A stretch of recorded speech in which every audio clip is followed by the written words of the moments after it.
For those who may be here for the library part of the program, may not know me, I'm Bill Laxo, a former president of the Historical Society, and the only one in recent years who hasn't died in office.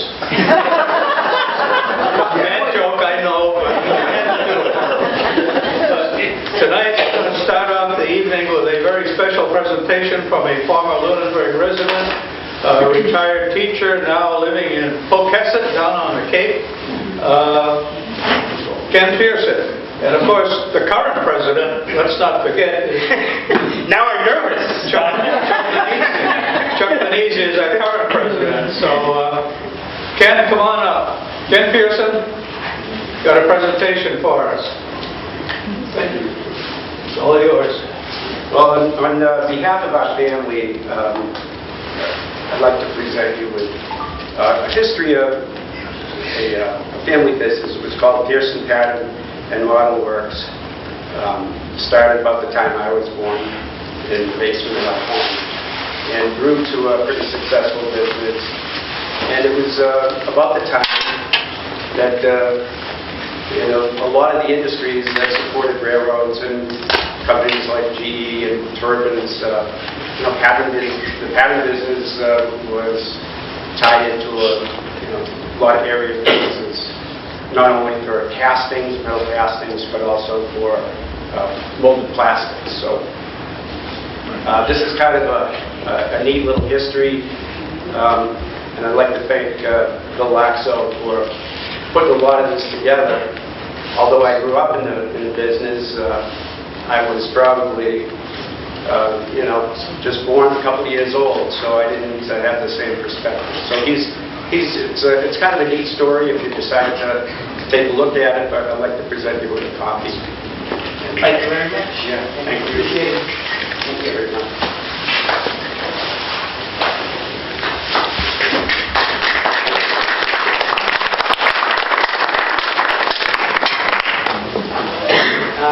Thank you all for coming to this joint presentation between the Lunenburg Library and the Lunenburg Historical Society. Our speaker tonight is Ed Sterling.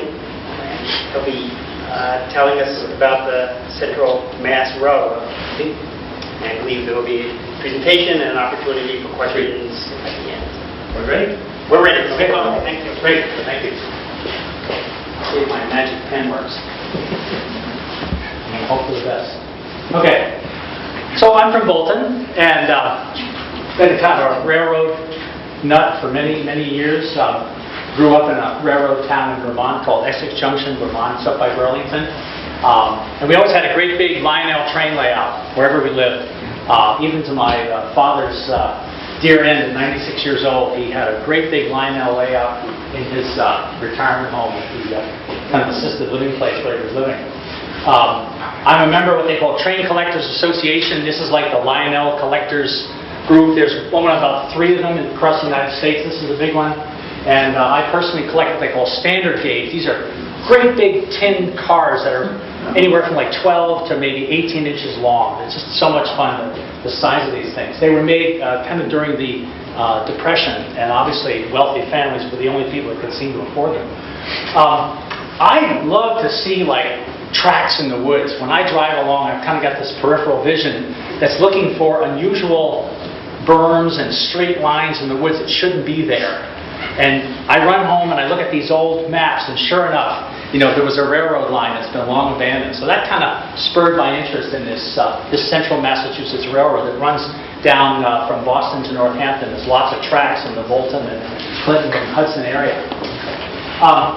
I'm 66. I did never work for the railroad or anything. I'm not an expert, but I just enjoy this, and I'm just imparting some knowledge to you. And I love it when somebody in the audience, maybe had some personal experience riding in the cab of a locomotive. I met a man who got a chance to go through the famous tunnel in Clinton as a child, guest of the engineer.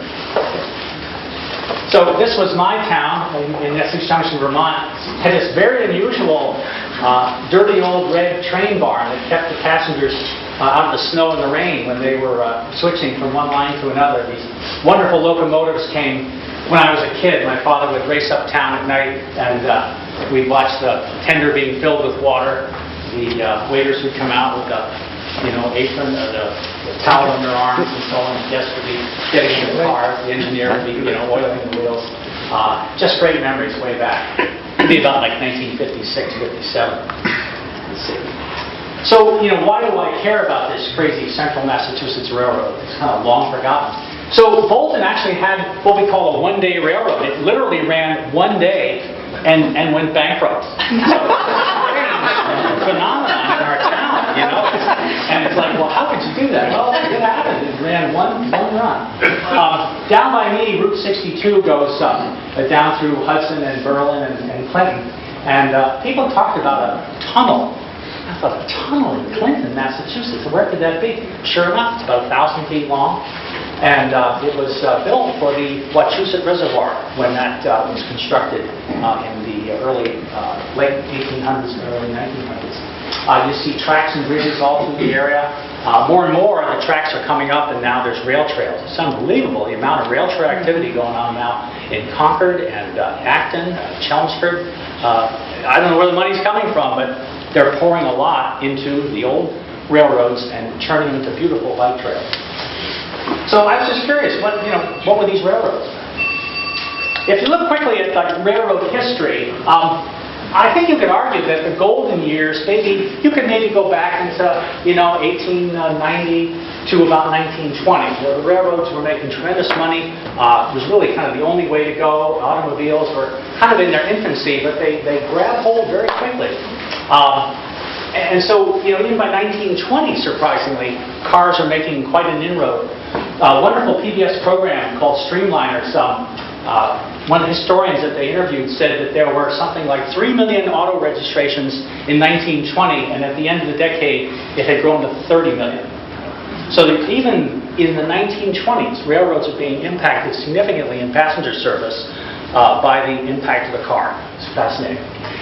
The Depression comes along. Obviously, it hurts the whole country. Obviously, money wasn't there, discretionary to, take a train into Boston, probably. So they're hit hard by passenger service revenue going down. Businesses are failing, so the freight revenue isn't there. A lot of small branch lines closed even in the 1930s. Surprisingly, you would have thought that railroads were doing great service in those days. It wasn't. It was hit very hard. World War II came along, and thankfully the railroads did save the country. We were able to move, supplies, munitions, and troops all across the country. But it took a terrible toll on rolling stock. I mean, the trains were just ground into the ground. There was no time for maintenance. You had to deliver the ammunition. You had to get the troops from one coast to another. And so the rolling stock, the locomotives, were really just ground into bits, and there was such an impact on the machinery, if you will. Now the maintenance was so overdue, it was really time to just completely overhaul a lot of the engines and rolling stock.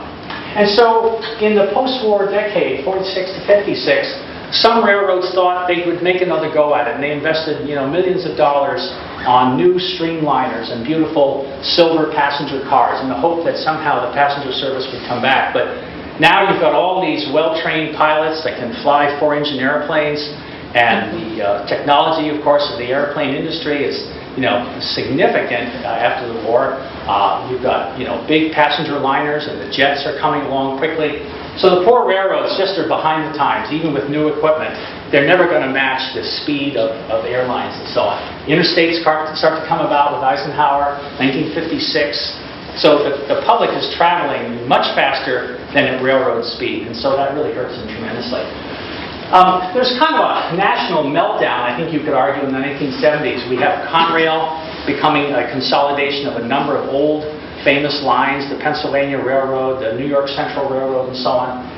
And Amtrak becomes the new sort of national passenger service, whereas before a lot of the individual railroads offered passenger service in their particular areas.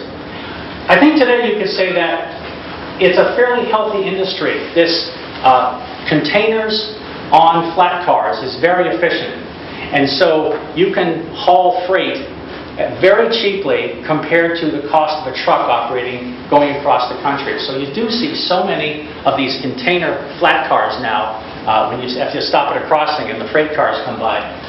Efficiency is, as I think, is at an all-time high. Why would they have ever built this Central Massachusetts Railroad? So, again, kind of put yourself in some historical perspective. 1869 is the year that the railroad was chartered. Essentially, that was their approval to go out and create a railroad. 4 years after the end of the Civil War, your world is your horse. It's you either have to walk or take a horse, and that was the technology of the day.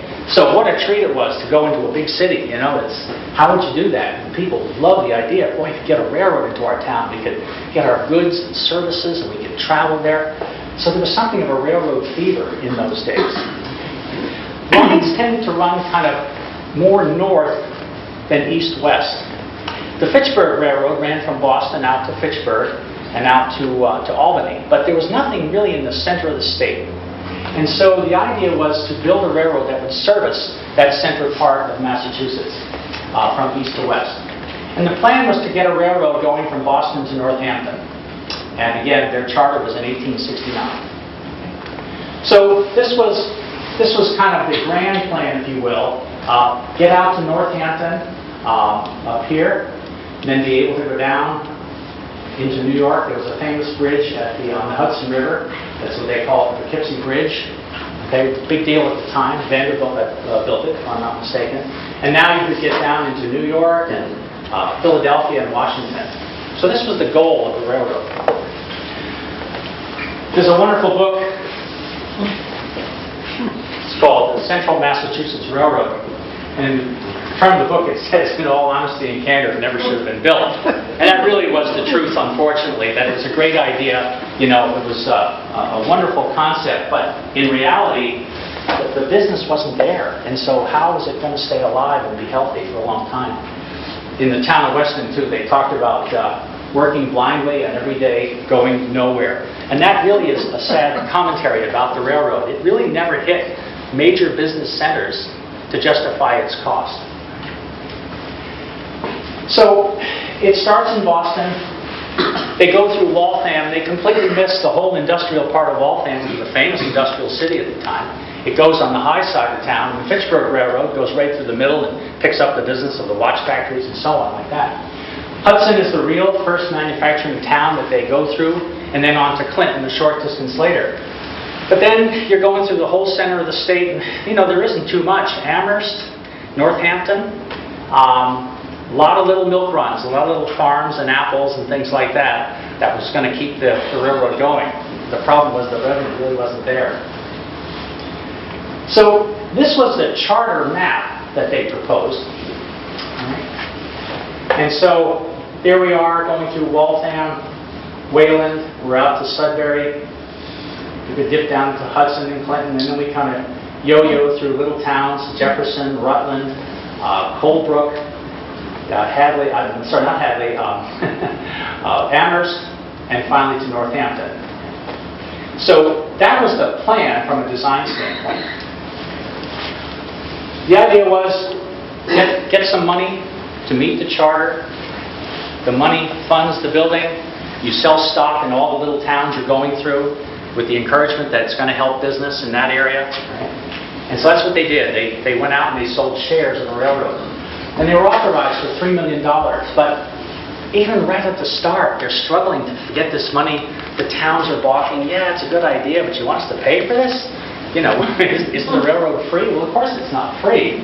And so really a lot of arm twisting to get these towns along the way to agree with it. They had a lot of bad characters too. There were bad debts, there were drunken bankers and so on. And it was just a mess. But they persevered, and finally in October of 1881, they get a train out to Little Jefferson, which is Holden, on the west side of Worcester.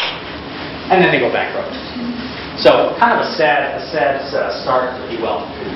There's a very prolific speaker named J.R. Green. He's kind of a Quabbin expert, and he wrote a book. It's called The Mass Central Quabbin's Phantom Railroad. If you're into the deep history of all the stock selling and shenanigans and things like that.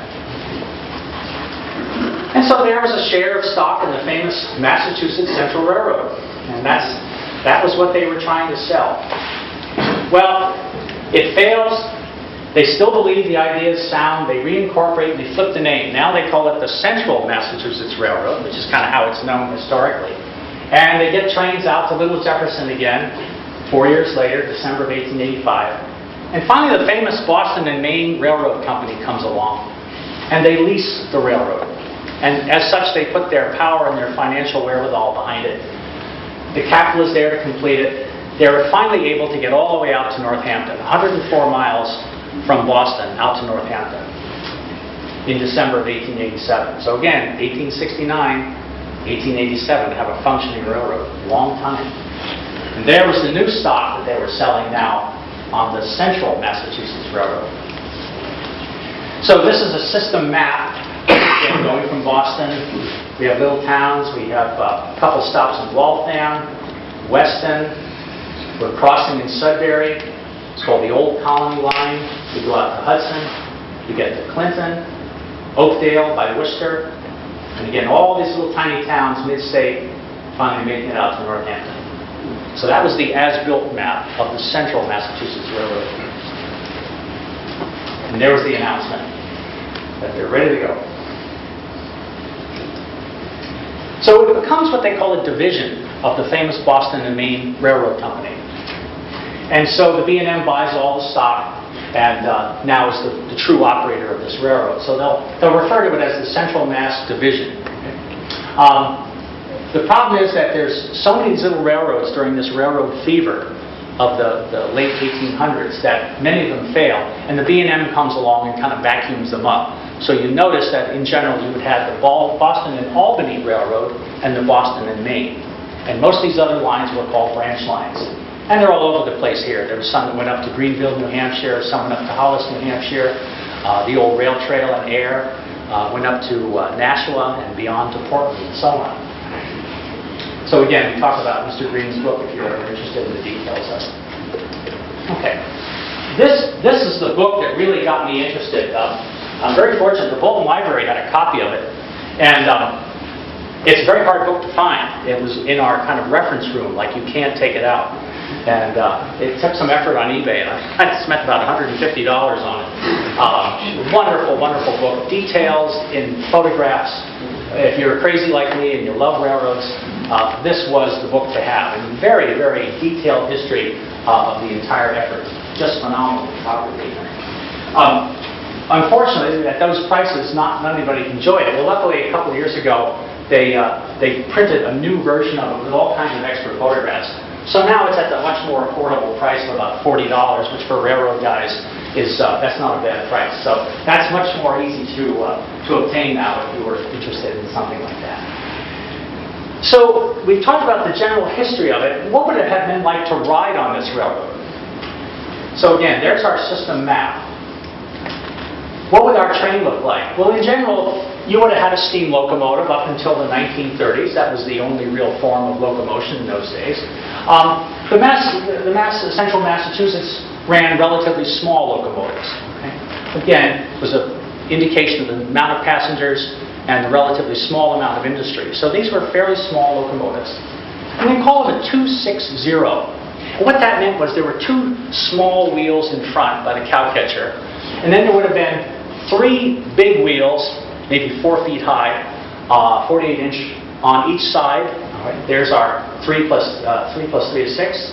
And then 0 means there were no wheels under the cab. Other big engines might be like a 2-8-4, 2 little wheels, 8 big ones, and 2 little trailers under the cab where the engineer is.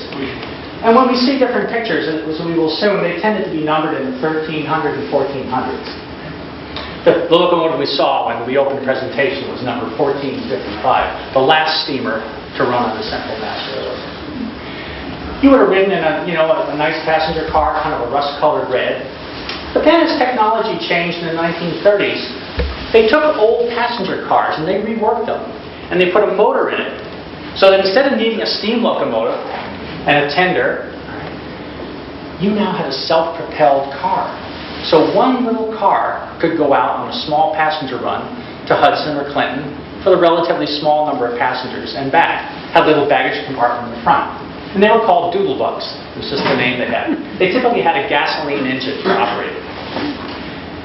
In the mid-50s, up until the very end of passenger service in '71, these beautiful silver bud cars, as they called them, these self-propelled RDC, rail diesel cars, took the place of the old doodlebugs.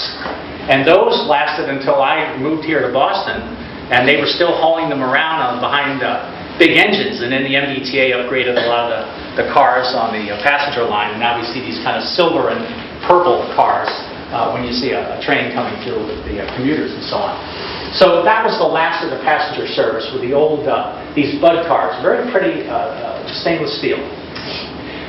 There's a rickety old bridge out in Clinton called the Viaduct, and I think that significantly probably limited the idea of running any great big locomotives all the way out to Northampton. There's certainly going to be a weight limit, because when you see this thing, there wasn't much to it. So the very first locomotive that would have operated would have been an old steamer like this. Looks like a 4-4, 2 in front, and then the tender doesn't count. Probably a coal burner, but in the Civil War a lot of them were wood burners. This was photographed in Hudson. There's another little better detailed photograph of the old days. Again, probably like the 1880s, something like that. These were the more typical moguls. This is the ones that ran until mid-1950s. And that would have been your average locomotive for freight and passenger service. And there we see one in the early 1950s hauling a couple of passenger cars. Typical passenger car. That's actually a model in a railroad set, but it was about the best photograph I could find. There's one of these funny doodle bugs. So again, passenger car, it's been reworked. It's got a baggage compartment. It's got a driver up in front, and it can run all its own. So much less cost to operate than having a big old steam engine and a fireman and everything else. These were the final RDCs, these beautiful stainless steel coaches made by the Budd Company. And that was the same company that went on to make these gorgeous trains that run out in California called the Zephyrs, with the beautiful vista domes. You could see the west as you traveled out to California. Same company in Philadelphia. Okay. Today, if we said, well, what would it be like to be on the railroad? In almost all cases, the tracks are still there. Rail trails are starting to happen in different segments of the old Central Mass, but by and large, the tracks are still there. A lot of road crossings have been paved over the years and so on. Little bridges have been removed here and there. There have been some encroachments. I don't know why they thought they could do it, but different companies have just laid their buildings on top of the track, and maybe they'll pay the consequences at some point. But a lot of companies have run into that. They built right on top of a right-of-way, and then these rail trails come along, and they have to do something to accommodate the state, because it's all owned by the MBTA today. That mass, the Central Mass, was conveyed to the MBTA passenger service, which then has conveyed it on to the Department of Recreation.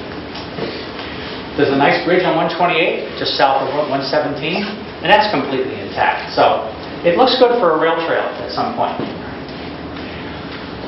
If we start our little journey here, this is Waltham. So effectively, we really kind of begin the railroad's travel through Upper Waltham. And there's like Route 20, which is Main Street in Waltham today. And the Fitchburg line kind of runs down like this, the current commuter line. And the old abandoned Central Mass, again, is on the high side of Waltham, kind of missing all the action. That was the plan. There was where the Central Mass actually took off. So this is the Fitchburg line that we use today for commuting. This was the track, now abandoned, that went off the high side of Waltham and began that long trip all the way out to Northampton. The first little station was called Clematis Brook. I think I've got the accent right. Somebody correct me if not. And for a long time, the Fitchburg Railroad, the current commuter line, and the Central Mass ran parallel. And they had a little station just kind of side by side trying to serve the two railroads.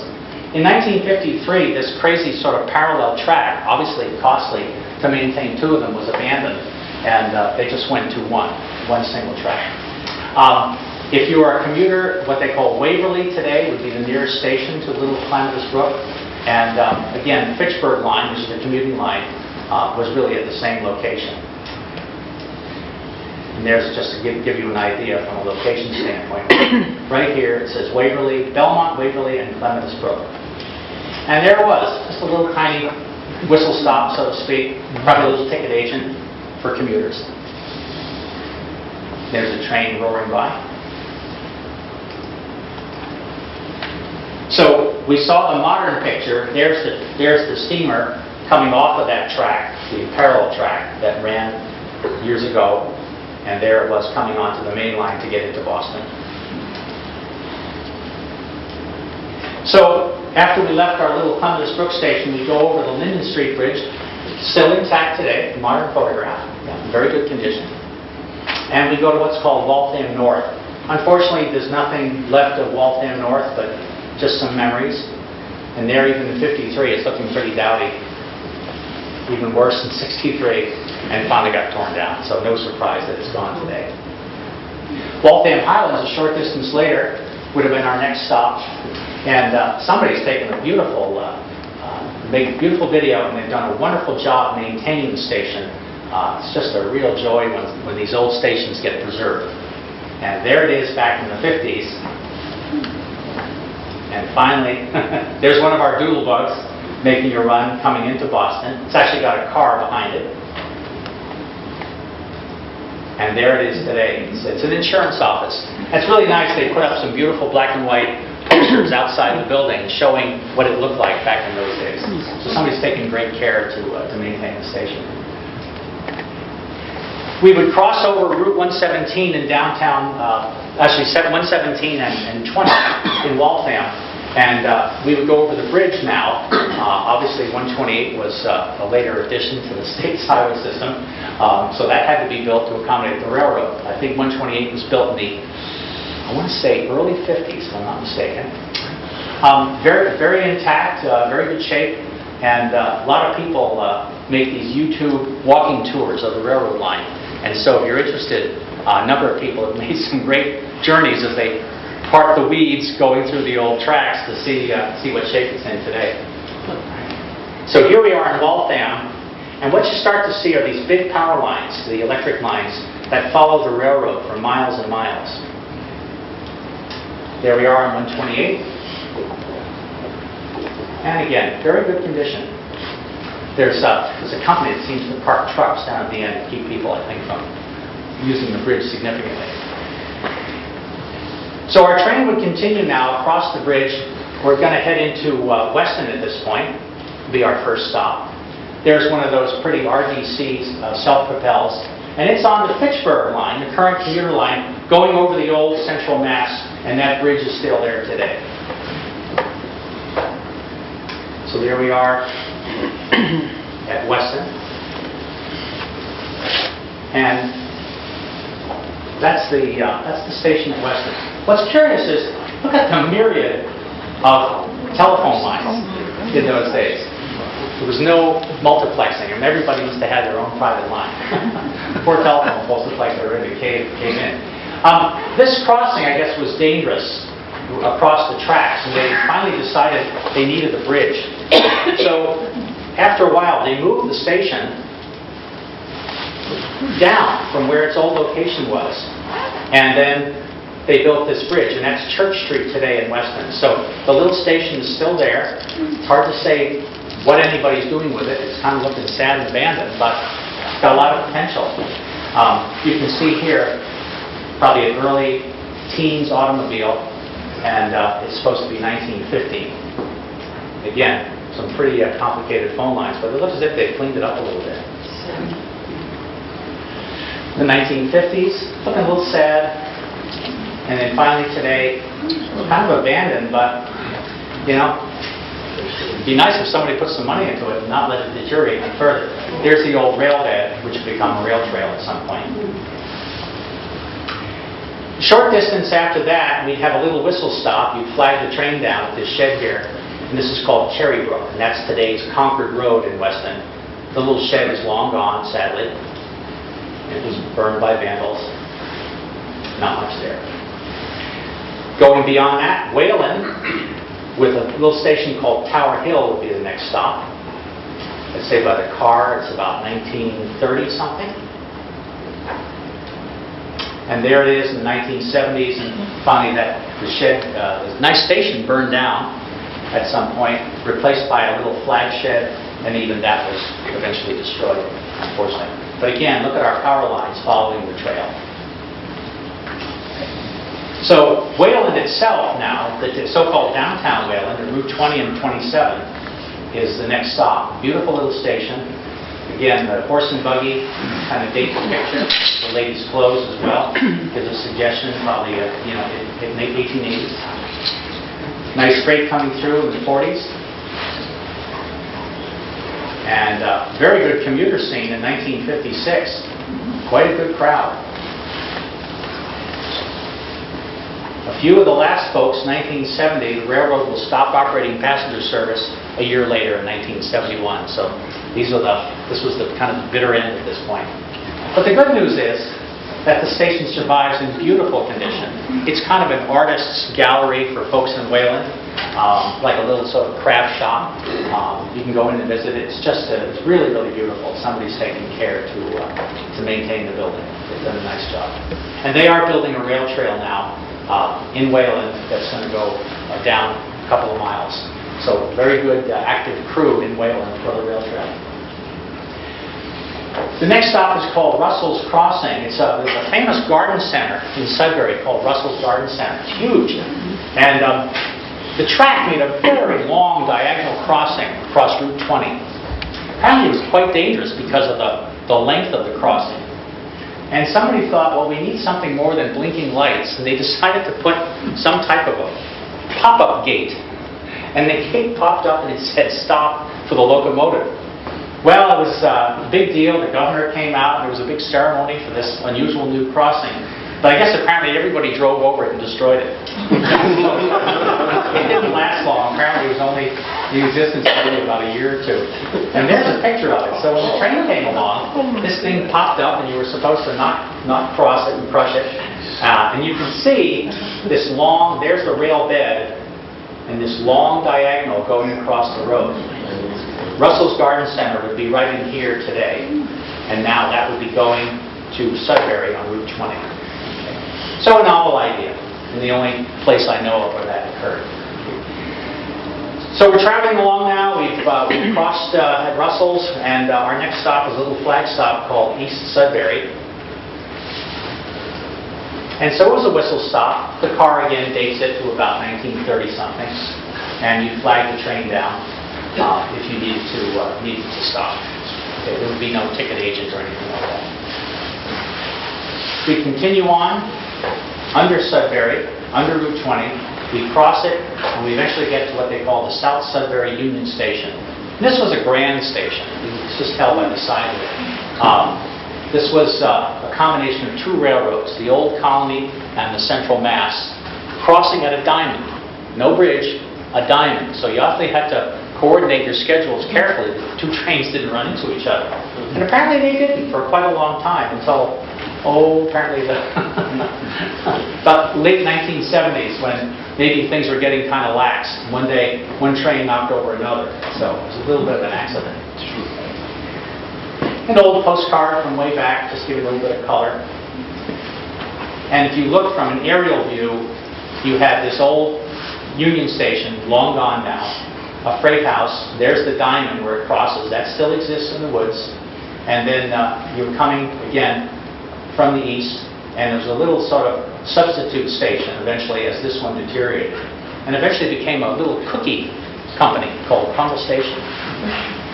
Here's one of those doodle bugs running toward Boston. And finally, it's looking kind of sad. This is the New Haven line. There's the little cookie company to be. And eventually that big station will be demolished. So here's the end of the end. It's 1971. One of those beautiful RDCs is picking up the last few passengers, and rail service for passengers will soon end in November of that year. So that became what they call Crumble Station, a cookie company. And that went out of business, and finally a limo company came along, and they've done a nice job maintaining it. The little freight wagon, the old switch post, and it's a limousine service of some kind today. So continuing on from that station, we go to what they call the Wayside Inn. Now, the Wayside Inn is actually a couple miles south, but for guests going to the famous Wayside Inn who needed a ride on the train, they had a little stop, and a wagon came through the woods up the old road in the pine forest, and probably some kind of on-call service to meet the train, and you'd either come or go to the Wayside Inn. Today it's near what they call Dutton Road. It was a flag stop. You arranged for the train to stop as needed. And the idea was that it probably was used by Henry Ford and Babe Ruth, who had interest in the area. Babe Ruth lived in Sudbury. Henry Ford owned, I think, the Wayside Inn itself and a big farm in those days. Nice little shed was created, but then in 1897 they did a beautiful job with an appropriately architected shed. Looks very suitable for the Wayside Inn. And again, in the middle of nowhere. That was the curious thing. Little fuzzy photograph, they built a freight shed for baggage and so on.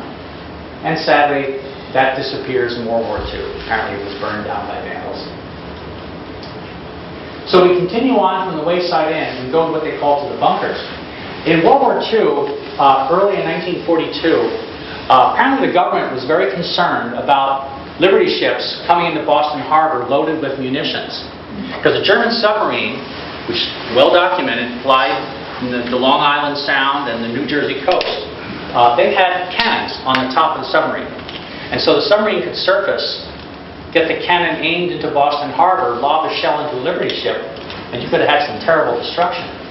So the thought was, get that ammunition out of Boston Harbor. Find some safe place close by where the ammunition could be stored. And so, lo and behold, they chose this location in the middle of nowhere, right past the Wayside Inn and before Hudson. And they built 55 bunkers, and they're all still there today. And so that was turned over to the Fish and Wildlife Service in 1995-6 timeframe when Fort Devens closed. It was known as the Fort Devens Sudbury Annex. And it was used after the war by a variety of contractors, and it's one of those Superfund sites. God knows what they did there, but it wasn't pretty. It was pretty sad. Apparently Native Labs had some hand in it too. So what they needed was a way to get those munitions out of the Boston Harbor. And so they built this complex. And so today, the road that goes from Sudbury into Hudson, that's the railroad. The road is here, roughly, if I can get that right. That's the automobile road. This was the Central Massachusetts Railroad, and they built what they call a Y. The locomotive could go up into a rail yard, discharge all these boxcars loaded with ammunition and explosives. Then they could back out and go forward back into Boston. It's a heck of a thing for a locomotive engineer to go backwards miles and miles and miles. So they either needed turntables, where they literally would put the locomotive on this balanced turntable and they'd push it around to reorient it, or you built what's called a Y. You went up the chute, you went down the chute, and back to Boston you went. So all the munitions then got stored in a railroad yard. There were about 8 different tracks. And then they decided what kind of boxcar needed to go to what kind of bunker. And all these are big cement bunkers with great big steel doors in a great big loop. And they had a little engine that went right through the loop and found the right place for that ammunition and stored it in the bunker. This just gives you an idea from a topographical standpoint. The State Fire Academy is down here on this unnumbered road that goes between Hudson and Sudbury. The wildlife area, that again was the World War II bunker area, is right here. And then the Y was down in this location. This is better. The other map, unfortunately, was kind of oriented to the west. This is your north-south topographical. Typical ammunition train coming out of Boston, going through Belmont. Big locomotives in this case. Fuel oil for diesels and all kinds of explosives and so on. This poor little diesel apparently was used to haul the boxcars around the loop. Because you probably wouldn't want a locomotive belching cinders and fire to be near explosives. So they wisely chose a diesel, okay, to do all the hard work to get those boxcars up to the bunkers. And there's a typical bunker. Volunteers have cleaned out one spick and span. You could eat off the floor. They've done a beautiful job. And occasionally they give lectures and tours to go see what the bunkers were like. And they really did a great deal of design such that if there was an explosion in one, it could not impact and blow up all the others in a chain reaction. That happened in New Jersey back in the 30s. They built them too close together. They had a lightning strike and the whole place blew up. It was one after another. Our next stop was a little whistle stop called Ordway. And again, the old steam locomotive coming up to the shed. The gentleman brought the Ordway sign to a lecture the other night. His family apparently had some interest in the farm. That was it was the Ordway family apparently. This odd thing was a one-of-a-kind GE locomotive that no one had thought ever plied the Central Massachusetts line, but there was photographic proof that indeed it made one or two trips. Pretty rare bird. This was called a wigwag, sometimes known as a banjo signal. This sort of banjo-shaped warning went back and forth, usually in front of like a light, and it would say, "Stop, look, and listen to the locomotive." Again, a rather odd signal, certainly in today's terms of what we're used to as the red flashing light at the gates. So, beyond our little Ordway, we stopped in Gleasondale, and we're approaching Hudson. And it turned out that there's a line coming down from Maynard, and we have the Central Mass. And so they converged at this point called Gleasondale, which is Stowe. And there's our map. And so that was the Central Massachusetts line, looking down from kind of like a bridge that's there today, long gone sadly. And then this was the line coming from Maynard. It took a lot to sort these two out, I can tell you. And so they converged in Hudson, and you had the ability to switch between the two different lines to go west to Northampton and go down to Marlborough. That bridge is the Wilkinsville Bridge.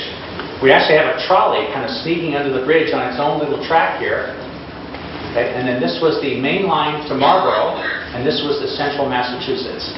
And there was a junction point right behind here where, in fact, the Central Massachusetts could go down and join the Marlborough line and get down to Marlborough. So a lot of flexibility thanks to that junction. Today, these abutments are there at the Hudson Rail Trail. As soon as you park your car and make the turn on your bike, you wonder what these funny big walls are. Well, those are the abutments of the bridge. Now, how am I doing? Talk faster. Okay. So we're coming into Hudson, our first real industry, you know, that was going to serve the railroad. So again, we have the ability to cross down to Marlborough. We can continue to go to the west, and it ended up having two stations. So that was the classic station on the Central Mass. The horse and buggy probably dates that to the 1890s or maybe 1900. A little bit later, the car kind of hints at maybe a 1930-something Ford or Chevrolet. A freight in the 1950s, and now looking kind of sad. And today it's like a professional dentist office, if I'm not mistaken. The fundamental building is still there. The tracks are in the weeds, and the nice passenger portico is long gone. This was the station in Hudson for the Marlborough line, and that's today's rail trail. So if you've ever had an interest in taking the rail trail from Hudson to Marlborough, that road is right there and loops around and goes down to Marlborough. Again, just a very nice station, sadly long gone. And there it is in its last days, all boarded up, and that's Main Street, Hudson, Route 62. Real quick, we had this thing in Bolton called the Lancaster Railroad, part of that railroad fever. Somebody thought that they should run a line through little old Bolton. For what purpose? Who knows?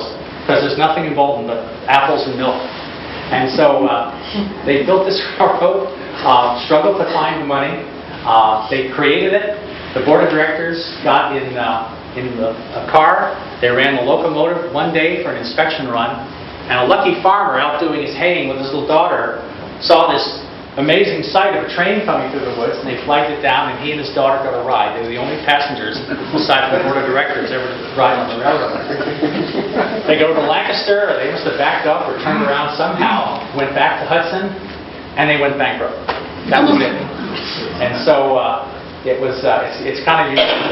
The railroad bed and everything was bought by the Fitchburg Railroad, afraid that maybe somebody would use that to compete with them.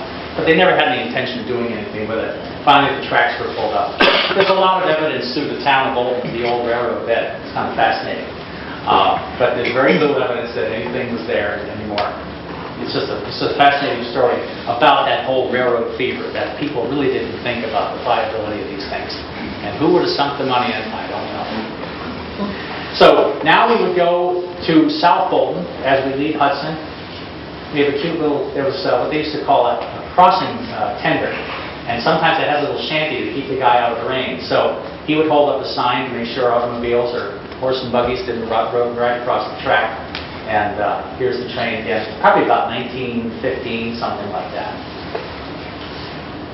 Here we see a photographer, probably on top of a boxcar, if I had to guess, looking down, taking a shot of the freight platform and the station. And this is an odd thing. The trolley went on this high overpass. That must have been a real ride to get up that high in the air and then down. Again, a safety measure to not hit the locomotive. Okay, it's coming along. And that turned into a private home, oddly enough, during World War II. Somebody carted it a couple hundred feet down the road and built a home out of the station's structure. This would be the last of a lonely old freight going out to the town of Berlin, about 1974. Again, the poor old Central Mass, there just isn't the business. A lumber yard in Berlin would make an order and they'd get some lumber. One old engine would crawl out at probably 5 miles an hour, and that would be about the total amount of business that they'd have going to Berlin in the last days. There's a cute little station in the town of Berlin. Sadly, that's long gone, but the switch is still there and the tracks are all still there. Amazing to see how open everything is. Today, it's all grown in. You can't see through the weeds. It's so grown in. They had a West Berlin station. It turned out that was really on a crossing line. It's kind of confusing that it looks as if it was part of Central Mass. It actually wasn't. There was a little lumber mill called Carter's, and that was again further up the tracks, and you kind of got the feeling that was part of the Central Mass, and it wasn't too. It was on a competing line. They built a big overpass for the Central Mass, crossing the New Haven line, and you found a lot of that kind of thing. And so here's one of our doodlebugs coming out of Clinton, and he's just reaching the berm. He's going into Berlin. What happened with the reservoir? Well, Boston water was dirty. Charles River was filthy. The Wachusett Reservoir wasn't enough for Boston. They had to keep moving west. And so they identified Clinton and the Nashua River as the next place for a reservoir. And they built what they call the Wachusett Dam. It occurred around 1895 to about 1905. It took about a 10-year project. And it was the good location for clean Boston water to solve that problem that they had. And I think it worked pretty well. The problem is that the old Central Mass Railroad went right through where the reservoir was going to be built. So they had to do something about that. So they decided to tunnel through a big hillside and then create a viaduct, as they called it, a rickety trestle in front of the dam. Young man wrote a really interesting book about the history of the building of the Wachusett Reservoir, and he's given some lectures in Clinton about it. Again, the Quabbin story is fairly similar. The impact on towns that had to be essentially taken, the land had to be taken by eminent domain. The Quabbin, of course, a much bigger project than the Wachusett. So no towns had to disappear, but a lot of land did. It ended up underwater. So before the dam, the Central Mass went down and would go eventually right through the middle of where they were going to put the reservoir. So something had to be done. This was the competing line of the New Haven. Sometimes, there were all kinds of names to these railroads. The Worcester, Nashua, and Portland. And then eventually the New Haven Railroad took that over. So these were some of the stations back in the day that are now a memory. Long gone and underwater. Cute little whistle stops. And finally Oakdale, north of Worcester. that became the new sort of coordination point. I call it Gone with the Wind. There's a cute little scene of a town that's now underwater, and there's a little engine right here chugging along in the village. So there's the relocation. That's where the railroad was, and now you can see the reservoir is going to completely fill that area. What they decided to do was go up through Clinton, build a tunnel, put a big trestle in front of the dam, and get it going around the reservoir and finally down to Worcester.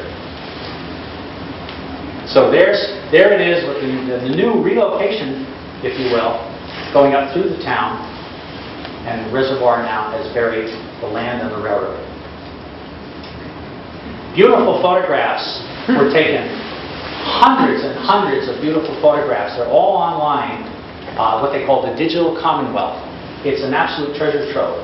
So this is the viaduct, this railroad trestle that was going to be built, and the dam is down here. It's just under its earliest stages, and we can see a little bit of water pooling up down here, and that will eventually fill up and become the reservoir we know today. They had to tunnel through this hillside called the clamshell, and it's just been finished. And there's one of the early trains coming across. Now that they built it, they can begin to seriously dam up the area. The train now has a way to get to the east and west, and there's the dam under construction. Better picture.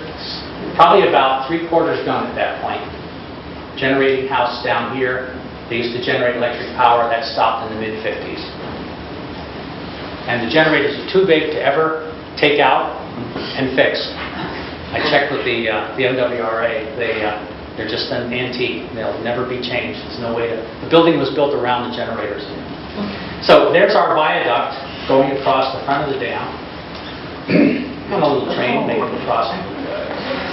I guess the story was in Clinton that boys would dare each other to jump from different levels. This apparently was death. This wasn't too bad. And this was maybe broken arm, broken leg. Pretty serious. Pretty serious. One of our famous doodlebugs just about to enter the tunnel coming from Clinton. And there's the tunnel today. You can go through the tunnel. It's yucky, it's scary, it's smelly, it's there's a lot of drug paraphernalia, unfortunately, in the front here. I think it's a bit of a dare for teenagers, frankly. We get across the rickety old viaduct, and we go through a big rock cut, and eventually we have the opportunity to go to Worcester or Clinton. So there was switches, 1, 2, and 3 switches. One would get us going into the town of Clinton. One would get us down to Worcester, and likewise, coming up from Worcester, we had our opportunity to go into town or back to Boston. Clinton Station remains, big brick building, nothing to write home about, unfortunately. It's not an architect's prize at all. There's a lot of different businesses in there today. But a nice scene from the old days with the turntable that was used to rotate the locomotive so it could go back in the proper direction. Be nice for the engineer, didn't have to go backwards. A doodlebug waiting for some service, and a train that's ready to go. And again, they're 1400 and 1400, so those were typical engine numbers back in the day. And that was the junction that went down to Worcester and allowed you to switch between Worcester and Clinton and Boston. So we're getting to a point where we need to speed things up a little bit. It turns out that the amount of photography and so on and history is kind of limited as we go from Clinton out to Northampton. Clinton was 36 miles. The total length of the whole railroad was 104. So there's a lot more in front of us, so to speak, as we go through the center of Massachusetts to make our trip all the way out there. Just gives you some idea of the mileages. Oakdale, again, was above Worcester. Holden and Jefferson are a bit west of Worcester.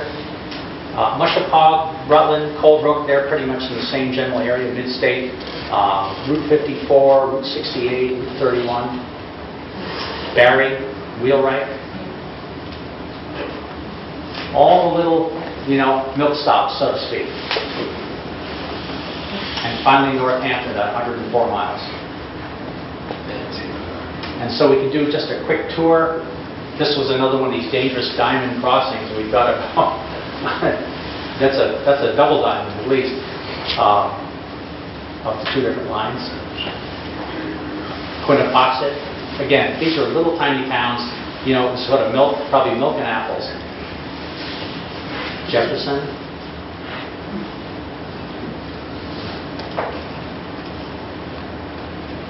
Mushapaw.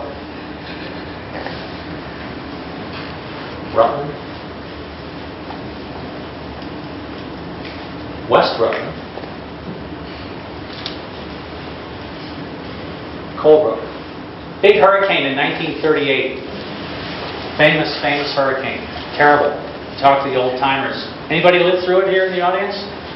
Any hand? There he is. Yes, sir. Yeah. It's pretty scary, apparently. Yes. You too, ma'am? It devastated Wayland. Is that right? Yeah. All the trees came down. Everything was uprooted. I've heard that about half the trees in New England came down. Lumber Yes. prices were depressed for years and years because of it. Tremendous destruction. The line washed out in Colebrook, and I guess for the lack of $25,000, the Boston and Maine said, we're not going to fix it.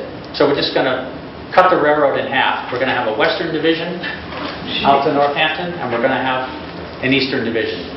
And the heck with it. And that's what they did. They just kind of abandoned it, and that broke the railroad in half at that point because of that washout in Colebrook. So on we go to Bonsville. That had a really nice bridge, kind of similar to the trestle, way up there. Belchertown, where the Quabbin Reservoir would be. Belchertown is the southern point of the current Quabbin Reservoir. And that was the damming up of the Swift River and the loss of four towns. That's a whole fascinating subject in itself, the Quabbin creation. Finally, Amherst. And then Northampton, our terminus. They had 2 stations. They had one specifically for the Central Mass, and they built kind of a union station a little bit later for the junction of multiple railroads. Well, what happened to the poor Central Mass? So now we completed our journey, and we made 104 miles. We've heard about the sad story about bankruptcies along the way, a lack of business, relatively small amount of manufacturing to make the freight business worth it. A lot of tiny, small towns, probably not enough passengers. And so the end came, and it was pretty sad. Again, the automobiles really hurt the passenger service. If you have an automobile, how wonderful it is just to go wherever you want, whenever you want, instead of waiting for a train. You can see by 1928, there's no through freights anymore. 1932, that's the end of the passenger service from Boston to Northampton. And then 6 years later, the hurricane will break the line permanently, and that'll be the end of even the freight passage.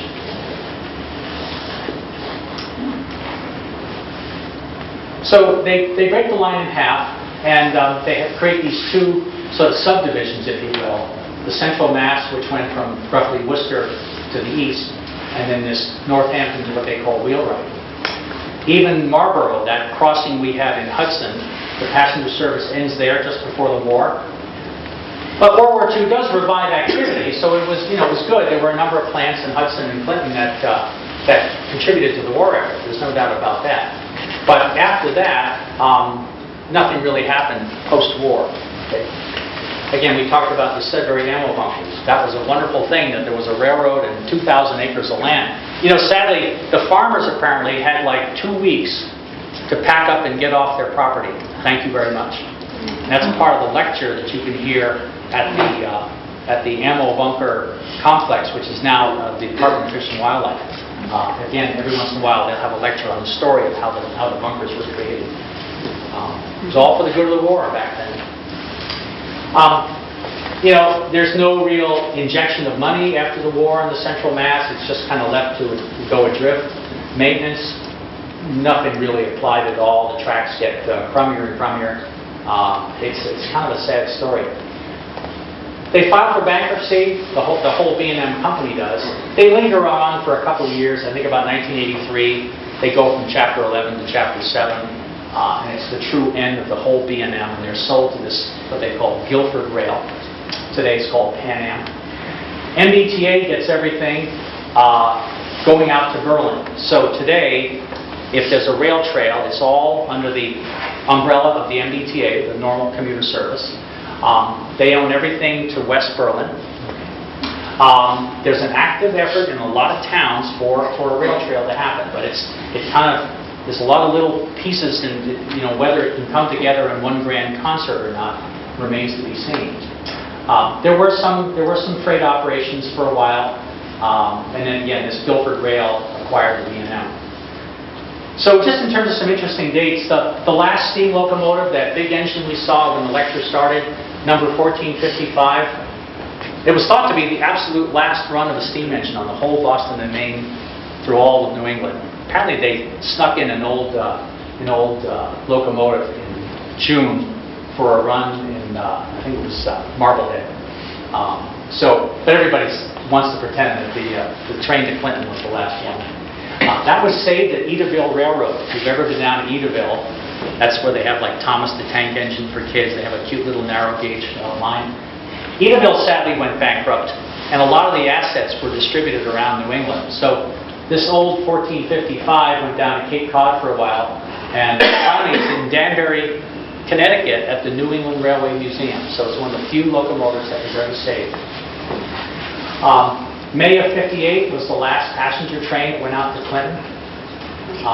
They demolished that bridge at West Berlin going over the little Carter station, and there's just some abutments sticking up at that point. That's all gone. Last passenger train went to Hudson in January of '65, and finally South Sudbury, those commuters we saw, that was the last of a hopeful breed, and that ended in November of '71. They tried and tried to petition to keep it open, but there just wasn't enough service. So curiously, there was a thing called a wedding train. So a wealthy gentleman hired a steam locomotive from a tourist attraction up in Vermont, and I think they had 2 passenger cars, and they were able to get rights from the railroad to take that steam locomotive and these 2 cars down from, I think, Bellows Falls, Vermont, into Boston, and they ran that steam locomotive on the old Central Mass out to about Wayland. And so they had a grand wedding party on the rails. Then apparently they stopped in Wayland, and I've never been able to narrow it down. They either went to the Wayside Inn or they went to the Sheraton Tara in Framingham to finish the wedding and the party. The steam train stayed in Hudson overnight, turned around somehow, and went back to Boston. So I met a couple of people that said, couldn't believe it. It was during the summer, and he hears a steam locomotive whistle in the middle of the night, and it was the old steam engine going out to Hudson just to park itself for the evening after the wedding party had recovered. There's old 1455 at Edaville. That's what I remember when my kids went there. It ended up at Cape Cod for a little while, and now it's in Danbury. That's the wedding train in Boston, and now it's out in Wayland. 3 cars, I think, maybe even 4. So, curiosity. There was one last passenger trip. There was what they call a rail fan. So, the Boston and Maine Historical Society got them to get 4 of those RDC silver cars together, and they had one final trip in October of 1973. And they ran out to Berlin. Apparently, they made quite the circuit all around to. Were you there, sir? You know something about it? They also use those on the Grand Canyon Railway, from what I understand. Is that right? There's 4 of them. But Oh my God! No kidding. That's amazing that they would make it that far out to the west. So that was really the very, very last passenger trip, and apparently the railroad management said, "Oh my God, how many people did you carry? That's way too dangerous. No more of that. It's just the tracks are in too bad a shape." And there it is crossing 128. So again, a number of, last this and last that. Essentially, August of 1980, pretty much the last run of any train, we might say legally. A friend of mine lives in Hudson, and he said one day, after there should have been no more trains, there was a train. And it was parked in downtown Hudson at that other station. And it was near a thing called Bar Lunch, a well-known working man's lunch place. And he went in to talk to the crew, and they were like, "You don't see us. We're not here."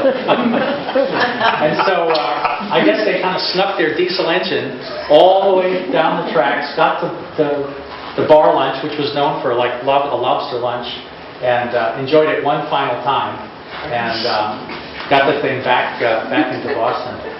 There's another gentleman that approached me one time and said he had a very similar experience. He said there was this engine coming down the track with a flat car, and there was a gentleman sitting on the front of the flat car in front of the train, and he said as the thing came by at about 2 miles an hour, the guy kind of smiled and said something to him like, "You didn't think we could do this, could you?" And it just kind of rolls along. He was in Sudbury down by Route 20. So I don't know. That's the only time I ever heard that story. Who knows what that was? So finally, in September of 1980, the railroad petitions for the abandonment of the line, and that was a legal move in the courts to completely close the operations. Would the Central Mass ever run again? There were some investigations of it. There was a very favorable study done apparently around 1996, 97. I talked to a gentleman who was on one of the government boards at the state, I think EOT, Executive Office of Transportation. And he said it got a very favorable review. It was only going to be about $1.5 million to reopen it in better condition for the much-needed commuting that we really now wish was there for us. And again, it's one of those in hindsight type of things. But apparently there was a lot of sort of under-the-covers opposition in Sudbury, and they said, "Mrs. Devens, you're not going to be elected again if you pull this railroad in my backyard," type of thing. And apparently it died a quick death. He couldn't make sense of it. He kept running into resistance, he said. And suddenly this very favorable plan got shelved, and he said kind of without explanation. And apparently, with a little digging, it turned out it was a political move to not revive the railroad. They didn't want the railroad coming through the town again. So they say. It definitely is underway as a rail trail. For some years, Weston objected to it. They were the only town that vehemently objected to creating a rail trail. It has the name of the Wayside Rail Trail, oddly enough. And there's so many other rail trails that are, again, coming down toward the Central Mass that there will be quite the network very soon. And a tremendous amount of money is being poured into it. I was utterly amazed to see that they're going through West Concord now. And the old abandoned West Concord line is all being dug up. They're right by the prison. They're digging up the old tracks there. And the big problem will be the Route 2 crossing. How do you get those bicycles across Route 2? I agree, a tunnel wouldn't be a bad idea. They made what they called the $1 million bridge in Acton across 2A. And that is quite the spectacle to see. It's really, really something. So something like that is going to be needed to get across Route 2 in that crazy circle. So again, there's a lot of different sections that have been built. Weston has come around. In '97, they turned it down. Now they're on board. They have a thing called the RTAC. They're going to help with the creation of the rail trail. You can see visually as you go to Weston now, there's a lot of flagging going on along the old track bed and so on. Controversial plan in Sudbury, Eversource, the electric company. You remember those big power lines we saw in some of the slides? They're talking about wanting to bury those. So they've kind of got what seems like an enticing offer, and that is, we'll build you a nice, beautiful rail trail road, and our trucks will drive up and down on an as-needed basis, but this will really be a rail trail for you. But then I guess the part that nobody likes is they want to bury the power lines under the rail track. And I guess there's a lot of opposition about that, what that would take.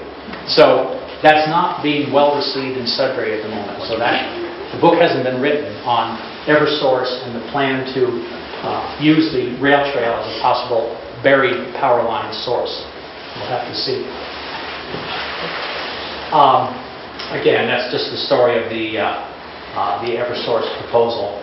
It would be nice if they paved the road as a rail trail and saved that money, but I think it comes with some strings attached.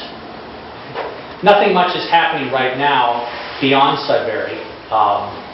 It remains to be seen if who's going to fund that and if they'll ever go through the middle of Hudson and get out to Berlin and so on. I think you'll never go past the town of Berlin because you've got the tunnel problem, which kind of goes nowhere. You've got that rickety viaduct, which came down in 1975. So you're going to come out of that tunnel to nothing.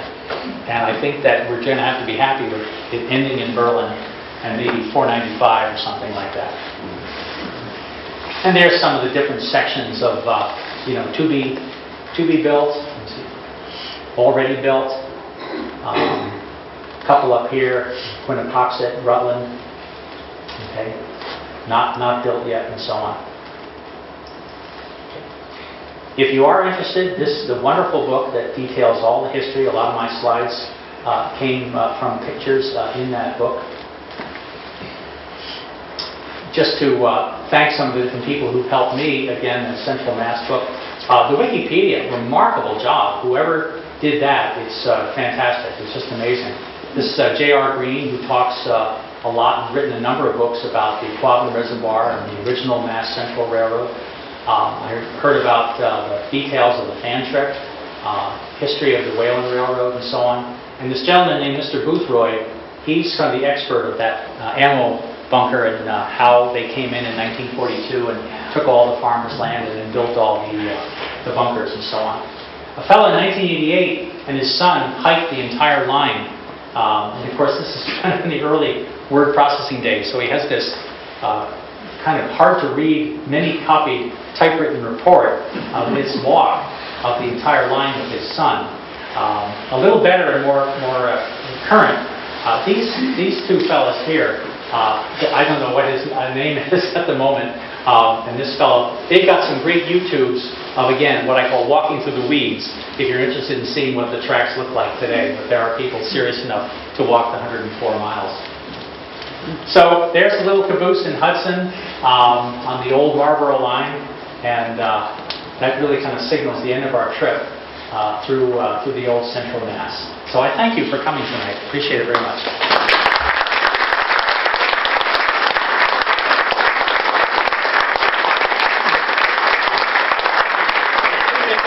Are there any questions?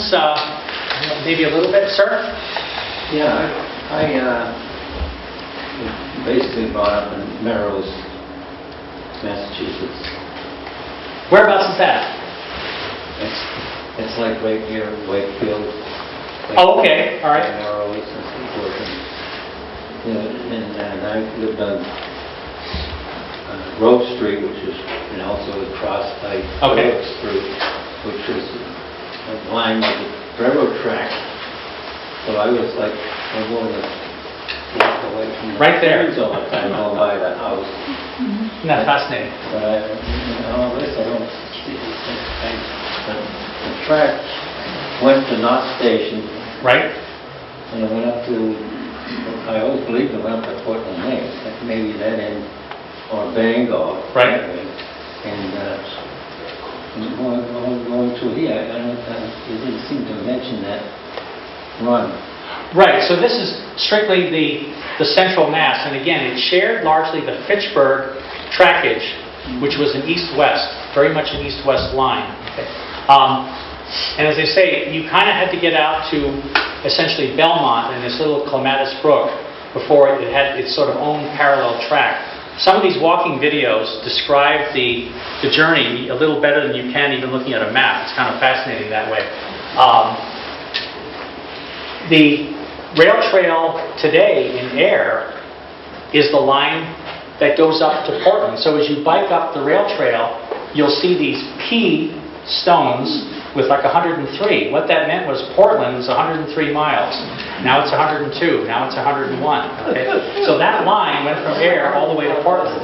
And that's what the stone markers were all about, to get up there. Was there a... Yes, sir? So I'm sort of involved with the rail trail community. And Great. There's actually a plan in Clinton.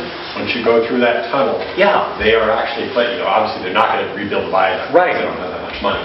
But they are going to do an on-road route, take you through the town, No and kidding. across the National River, and then you will pick up the line there at the other end of the Okay. viaduct. So they, I've seen their plans,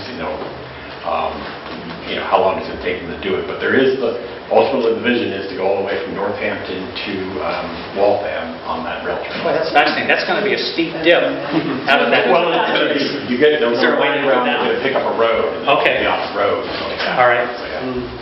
Interesting. What condition do you call, how would you judge the tunnel condition? Are you familiar? I did not walk, I just saw the pictures. Okay. So it'll be better with the police, I don't think right now. It's dripping a lot of water. It seems to be safe. At one time, it was thought to be Clinton's atomic bomb shelter, literally. If the town had to, there was an atomic bomb coming and there was enough time for everybody to go there, the whole town was supposed to go into the tunnel to save themselves from the gamma rays coming out of the big explosion that was going to blow up Boston. That's what I had heard. But it's as I say, you can get through the tunnel today. It's pretty dark, and the deeper you go in, it's really creepy. And you can see the end, but it's like a pinpoint of light, and it really gets kind of weird the further in you go. Somebody said it was 1,000 feet long. I don't agree with something like that. I thought it might have been even longer. Yeah, that viaduct went down in 1975. A man in Bolton agreed to do the job to retrieve the scrap steel as part of the operation. The footings are still there in the river. You can see where it was based, but there's no other sign of the old viaduct. It's better in the fall. I'm sorry? In the fall, you In the can fall? see the cement, whatever. Oh, okay. Inside. All right. The dam is open to the public because of 9/11. The dam was sealed off for almost a year. The thought was, somebody was going to dump chemicals in Boston's water supply. Well, they relaxed that a little bit, but the actual crossing of the dam top is restricted to 2 visits a year of about 2 or 3 hours total each time. It's usually in May and it's usually in October. So it's combed, just crawling with state police. Okay, they do allow the public to walk across. You can go over to the railroad tracks and the rock cut. You can see where the viaduct attached on the other side and so on. You can go down to see the old Jensen house and everything else like that. But the top of the dam itself is actually blocked off from public access, except for those 2 occasions. And the Clinton Item newspaper is basically the place to look for to see when the actual dates are. So one will be coming up, I'm quite certain, in May. And again, usually on maybe a Sunday afternoon from something like about 11 to 1 or 11 to 2, if you're interested. Does that sound right now? It was on Facebook. Oh, thank you. Okay. Extended All right. they extended it more time, longer time than last. Oh, that's nice. Okay. All right. All right. Any other? Was there another? Yes, sir. In Pepperell, where it goes across the National River. Right. On the east side of the National River, right where the road goes across the dam there, there's a rail trail there. They've taken the tracks out and they've tarred it, bicycles. I think it goes to Groton. No kidding. On the east side of the... Right. I used to drive to Drake all the time, Yep. and I go there, wow, they took the tracks out, and they tarred it, and now you can go bike riding. Is that pretty recent? Walking. That's the one from there. Part of the same. All right. Yes, thank you. All right. There's another line that comes out of Air, crosses 2A, kind of just a little down from the Bull Run, and that goes up to the woods to West Groton, Where the if National I'm not River mistaken, comes to the and it's what they call Squanicook. Right. And then eventually it was going to go to Greenville. So the nonprofit I've been working with, we have signed the MBTA. Fantastic. But Okay. that's part of our land. Yeah. It's all on the MBTA. Okay. It's leased by our- All right, thank you, that's fantastic. Anybody else? You had mentioned the hurricane of '38. Yes, sir. And of course, tremendous amount of damage through this area and a lot of the area. But one of the things that did come out of that, I believe, there was a tremendous amount of lumber available Agreed. for World War II. You're right. Fort Devens, a lot of that got built with that lumber. Dickinson Reservoir, there was a lot of lumber that got sunk in no kidding. to store it, to keep from losing it. It was sunk into the old Dickinson Reservoir, which is Hickory Hills now. Fascinating, okay. Yeah, it was quite the event. There's, I think, the American Experience program on PBS has done a nice job on that. This is a fabulous video. I just love PBS. They have this series called American Experience. This is just a gem. It's called Streamliners. It'd be nice if the library had a copy of it. And it's one of the best American experiences I've ever seen. Production quality is phenomenal. Yes, it's about streamliners, but it's also a very good capsule history, again, of American railroads and the problems that beset the railroads, after the war. Great little, I think, 1-hour show. I can't recommend it highly enough if you're interested in American railroad history. And it talks about how these streamliners had such promise, and then after the war, the automobile takes over, and we didn't follow, what the Europeans did, which essentially was to put the money into national railroads. We continued to let, the railroads compete against each other, almost to their own sad demise, and we end up with kind of Conrail and Amtrak. And so the Acela, is a good train, but if you compare that to what you find in Europe, we have so much more that we could do. It's just a national will to do that. We love our cars. Anyway, I guess that's it. Thank you so much. And,